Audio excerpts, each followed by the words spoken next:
it's Lori again, and welcome back to my kitchen. I again was cleaning out my freezers, and I found a couple of bags of frozen chicken breasts. And I thought this would be a great time for me to share another one of Amber May's wonderful canning recipes. And Amber May is the founder of the group SNUG, that's SNUG, Canning to Preserve Our Future, on Facebook. Amber and I and the rest of the admin team would love to have you come along and join us in the group. Doesn't matter where you are in your canning journey, whether you're extremely experienced or just beginning out, we just invite you to come and join us, and you will have access to all of Amber's wonderful recipes, plus the wonderful recipes that are submitted also by the members of the group. But anyway, so I've got these chicken breasts today, and I would love to share Amber's recipe for chicken frickin' good. And it is frickin' good. All right. So I'm going to read Amber's recipe to you. I will share that. Well, Roger will put it up over here for you so that you can see the recipe. And after all the ingredients are typed out, if you want to pause the video and take a screenshot of that, feel free to do that. I'm personally going to triple this recipe today. So I'm going to be making a lot more than what just the single recipe makes. Okay, so keep that in mind if you want more completed jars to either double or triple the recipe, all right? But I will read the single recipe as written by Amber May to you. So Amber May's recipe for chicken frickin' good, all right? You'll need 2 pounds of chicken. This is raw chicken, cut into bite-sized pieces. 2 tablespoons of oil, 1 clove of garlic, crushed, 1 teaspoon of crushed red pepper, 1/4 cup of apple juice, 1/3 cup of light brown sugar, 2 tablespoons of ketchup, 1 tablespoon of apple cider vinegar, 1/2 cup of water, and 1/3 cup of soy sauce.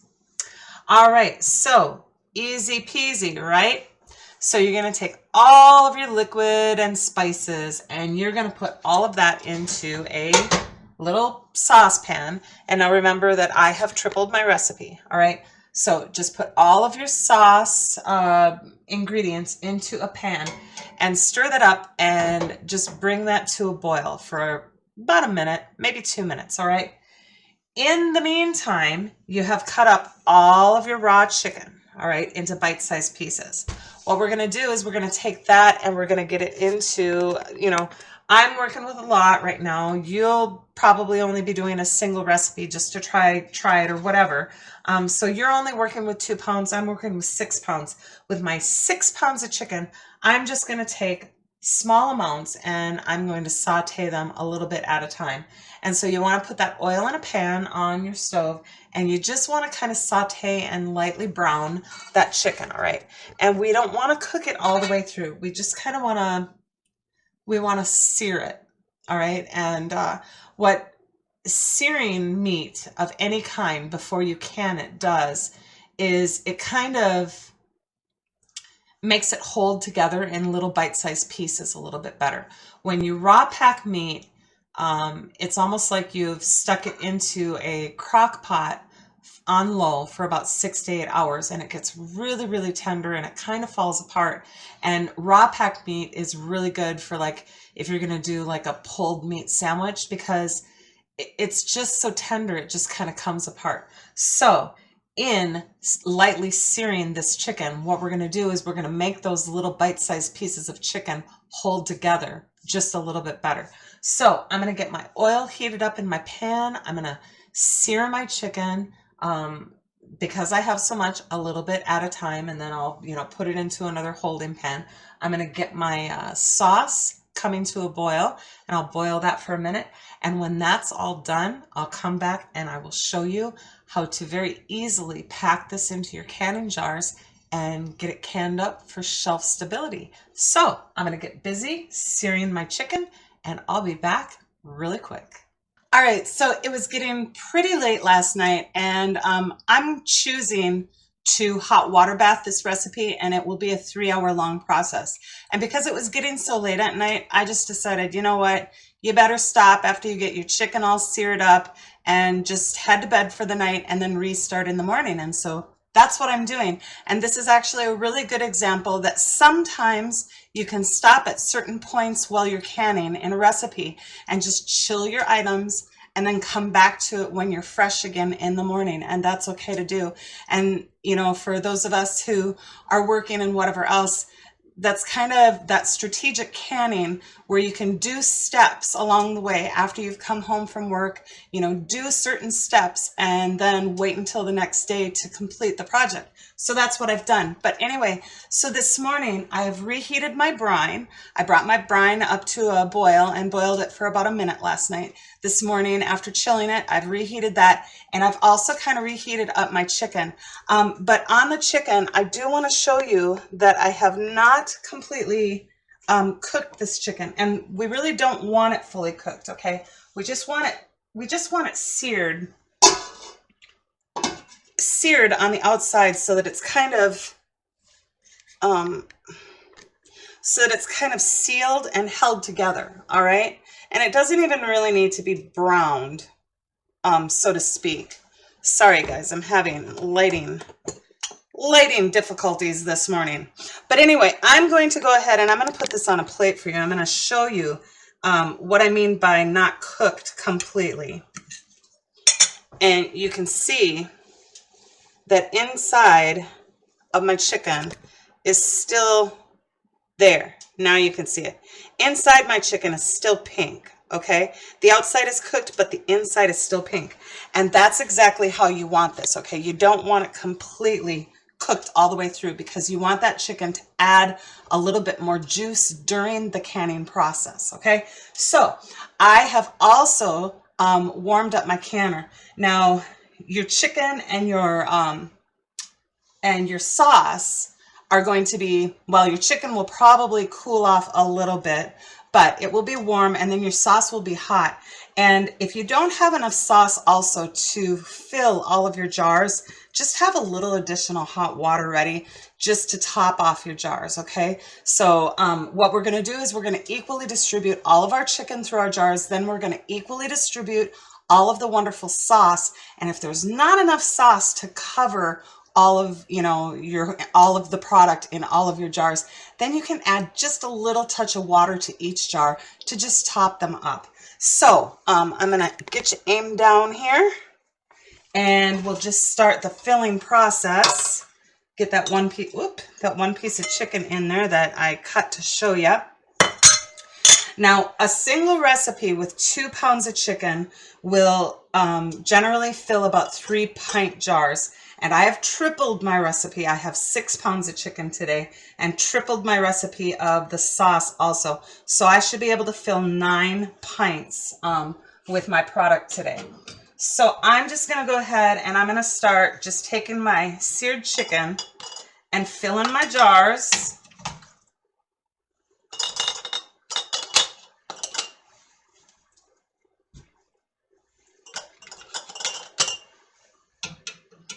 Oh, that stuff is hot down towards the bottom. Ouch, ouch, ouch.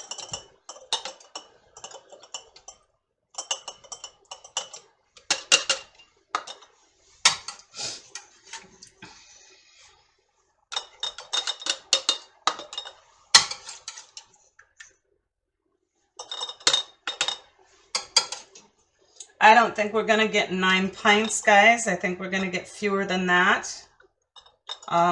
And always be flexible on that.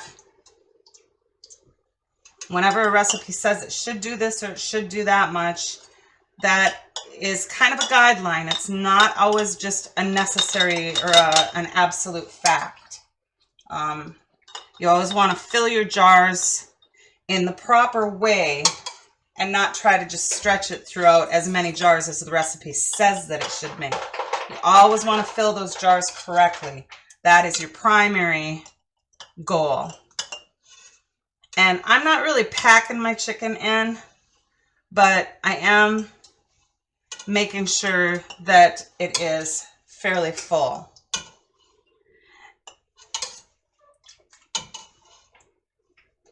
Okay, I like that one.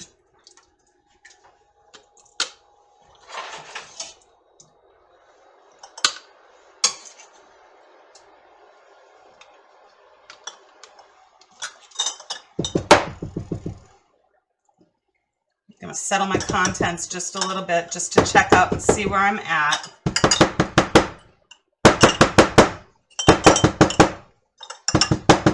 Sorry if that jiggles the camera around a little bit. I'm going to add more to these 2 jars.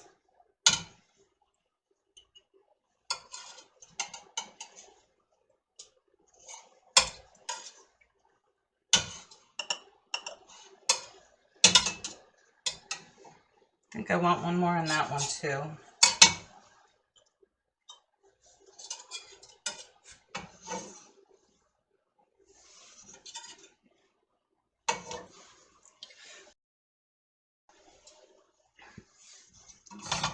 Okay, I think we're going to get 1 more pint.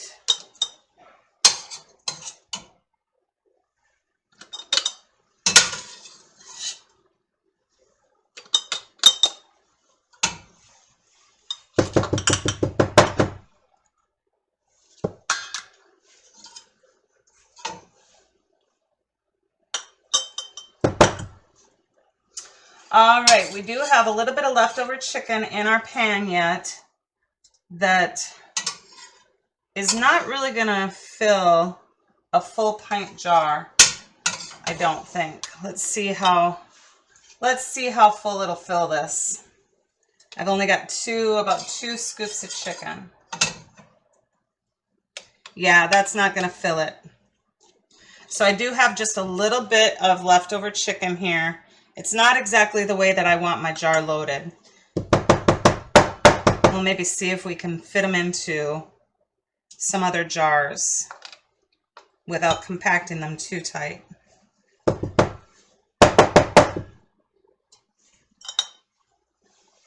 Let's dump that back into the pan. We gotta wash that jar. Yeah, I think I'm gonna be able to distribute them into the other jars without any problem here. And if not, we'll just have a few leftover pieces to just finish cooking up, maybe for a noontime lunch.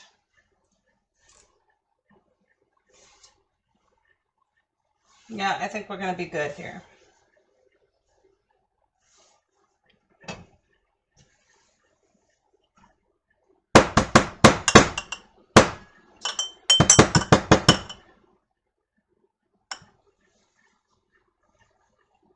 I think he can fit right in there. Okay, guys, so I was estimating in my 6 pounds of chicken, I was estimating that I was going to be able to fill 9-pint jars. But had I distributed them out throughout those 9-pint jars, my jars just wouldn't have been very full. So I came out with 7 pints with 6 pounds of chicken. Okay, and I haven't squished them in there. You saw me settling them. I haven't squished them, but you can see that there is plenty of space in between the chicken chunks. So it's not like we're doing a raw pack for these. We're just getting them in there, kind of stacked nice and firm, but not necessarily compacted down. Maybe I'll put one of these in that one. All right, so we have our 7 pints of chicken ready to go. And now all we're going to do is we're going to go ahead and we're going to equally distribute that sauce throughout our jars. I kind of like to stir it a little bit in between. I wonder if I turned off that burner. I did not. There we go. That burner is off now. I like to stir it in between each ladleful, just simply to make sure that those bits and pieces of like garlic are kind of distributed evenly in each ladleful of sauce.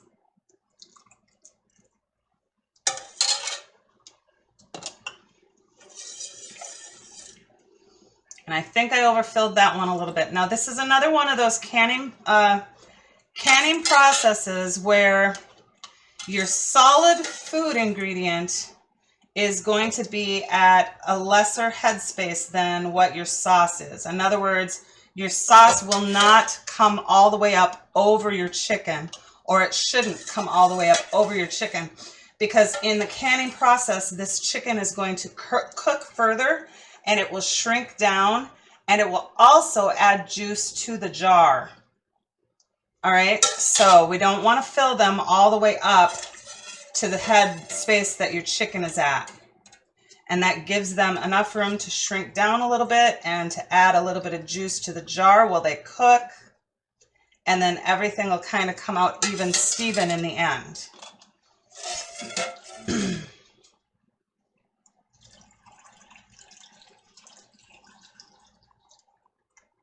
Now, like I said, if you do not have enough sauce to completely fill your jars, just evenly distribute it through all of your jars and then top off with just a little bit of plain water if needed.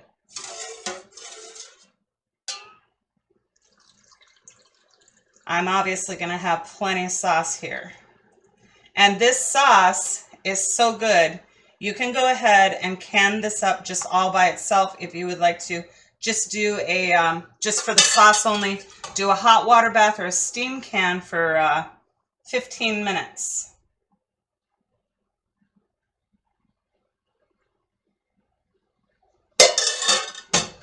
All right, I think I overfilled this one just a titch. So what I'm going to do is I'm going to get my dirty jar and pour a little tiny bit of that sauce off. Yep, that looks better. All right, just like any other canning application, we are going to take a clean laundered washcloth and simply wipe the rings of our jars very well to make sure there's no chicken juice or food particles. Place your lid in your ring, and then we are going to put it into that warmed up canner. Now you always want to match the temperature of your food item and jar to the temperature of your canner. Yep, I've got that really good. They feel perfect.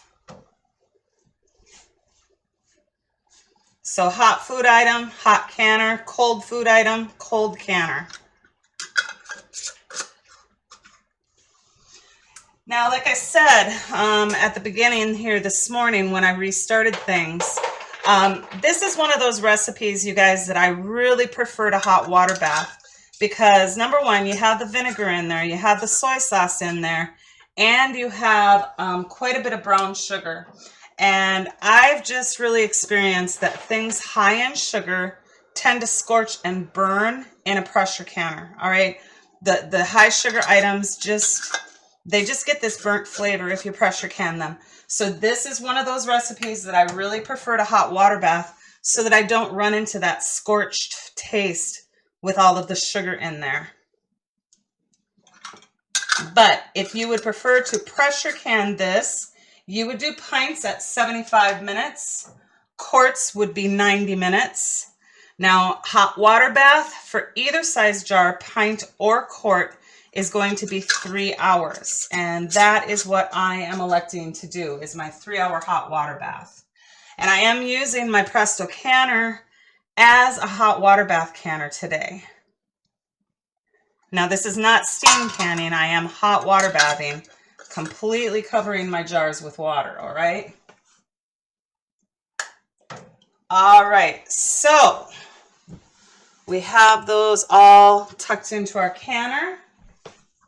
And I am going to hot water bath this for 3 hours. Now, if my canner runs a little bit low on water, what I'm going to do is I'm going to have some additional hot boiling water available so that I can top it up whenever I need to. So a 3-hour hot water bath, and when that is completed, I will be back to show you the amazing results. See you in a while. You know, guys, I feel like I didn't explain that very well as far as the headspace is concerned. And so before my process really gets started here, I want to take one of these out of the canner and really show you what I'm talking about, okay? So when I'm talking about the headspace, my chicken chunks are up at the 1-inch headspace, all right? So my chicken chunks are right up by that little lip underneath the lid of the jar. And then when I filled with my sauce, I left additional headspace. So my sauce is actually down at the 2-inch headspace mark, where my chicken is up at the 1-inch, all right? And what's gonna happen is that chicken is gonna cook and shrink, and it will come down a little bit. Plus it will add more juice to this jar, so the level of juice and liquid inside of the jar, it will all just kind of equal out. The chicken will come down, the juice line will go up a little bit, and everything will be even when it's done. All right, so just wanted to explain that just a little bit further. Not sure I've had enough coffee yet this morning. All right, we'll see you in 3 hours. So I'm at the end of my 3-hour hot water bath, and I've allowed the canner just to cool off a little bit. You know, whenever you're hot water bathing, you always want to let them sit in there for about 10 or 15 minutes before you remove them, because the cool, ouch, I just touched my hot canner lid. The cool room air can actually cause your jars to siphon. When you take them out of the extremely hot environment and into your cooler room air, that can cause siphoning. So just allow them to sit in there, you know, just like a pressure canner, how we allow them to cool off in there before we remove them. We want to do that with hot water bathing also. Sadie, you're fine, honey. So anyway, don't know what the alarm was about, but you know, it is what it is. All right, and I will hold one up here. And you can see how the chicken has kind of cooked and shrank down in size, and it's also added additional fluid. Remember, our fluid level was a lot lower than what it is right now, and that is because that chicken has added juice as it cooked. So I'll get you aimed down here as I take them out. Absolutely beautiful, and it smells wonderful. You guys, this is kind of, it's kind of a little touch of Asian, to be honest with you. And this is wonderful over steamed rice, or like with rice and broccoli. It's got that soy sauce and just a little touch of sweetness in it. Has a little bit of that vinegar in it. This is just really, really wonderful. Kind of a meal in a jar. You know, obviously you need a little bit of something to kind of finish it off. And what I do prefer to use is I prefer to use just steamed rice and, you know, some vegetables, whether it be peas or broccoli or whatever. And then we put this over the top of it. And you guys, it is just wonderful. And you can just hear those superb lids just a popping away here. I just love these things. I do with my Superb, I do just gently finger tighten. I don't pick my jars up and I don't crank them down, but I do just gently tighten them. You know, the Superb lids, they've got such a wonderful sealing compound on them that they have a little hard time venting sometimes. And so I leave the rings on a little bit looser going into the canner, and then I just tighten, just fingertip tighten when they come out. So anyway, I will tip up just one more time here before I leave these jars just completely alone. Very carefully lift one up here for you to see.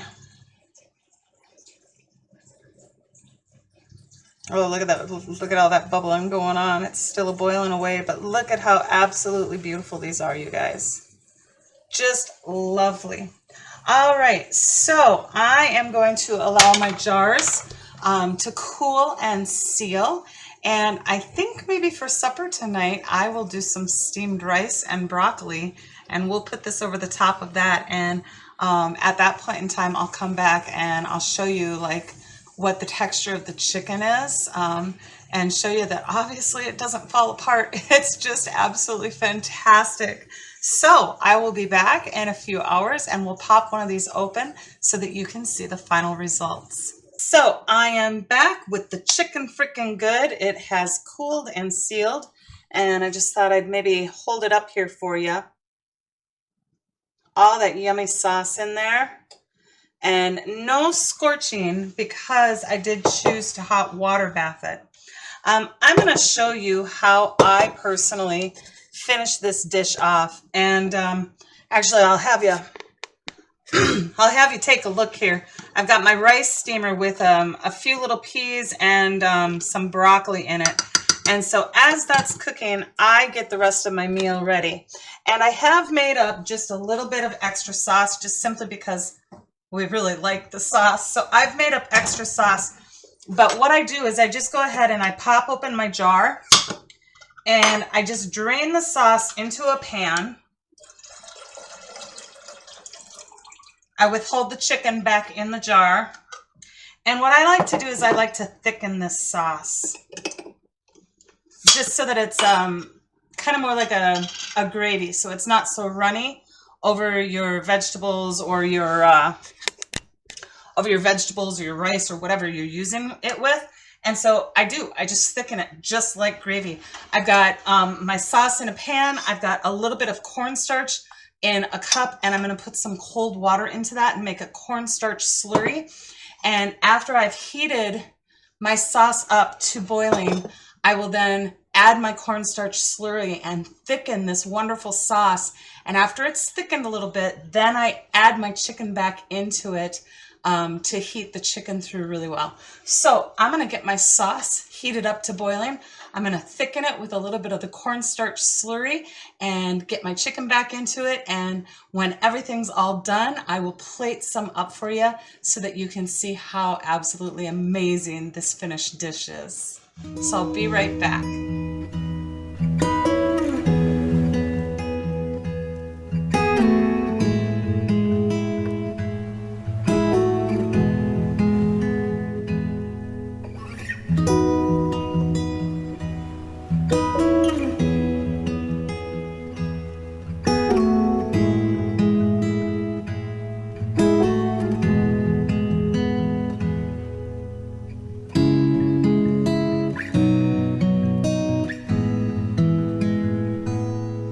All right, guys, so I have finished my wonderful chicken frickin' good. Look at how beautiful this is. And look at those wonderful chunks of chicken. Stays together so nice.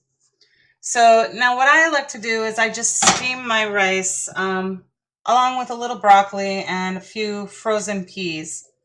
And just let that cook together. And then we just put our chicken and sauce right on over the top of it.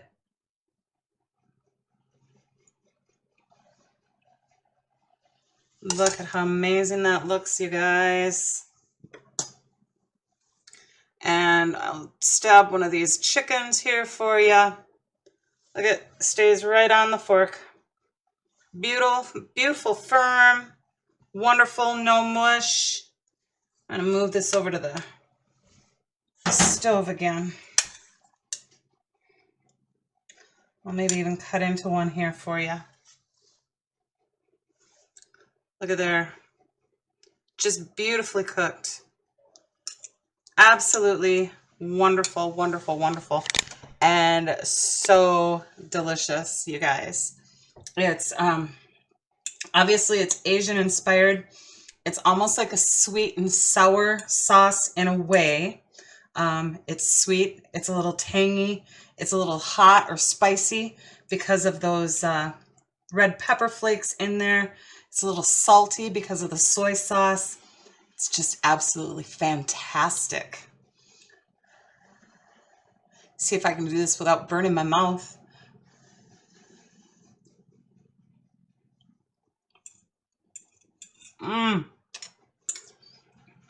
You guys,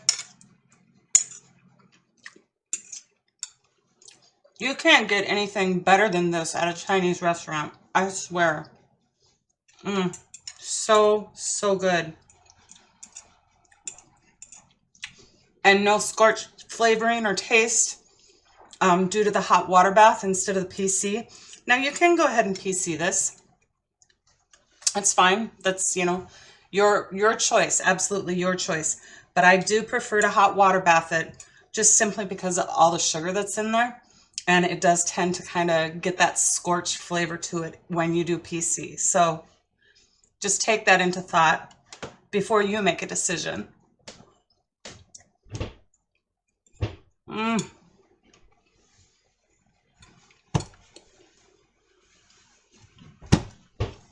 So freaking good.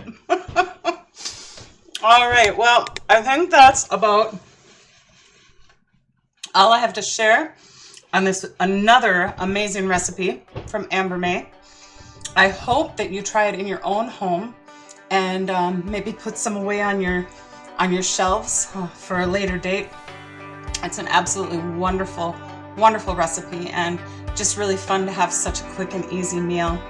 Remember, you guys, if I can do this, you can do this. If I can, so can you. So thank you for spending your time again with me today. God bless you all, and happy canning, everybody.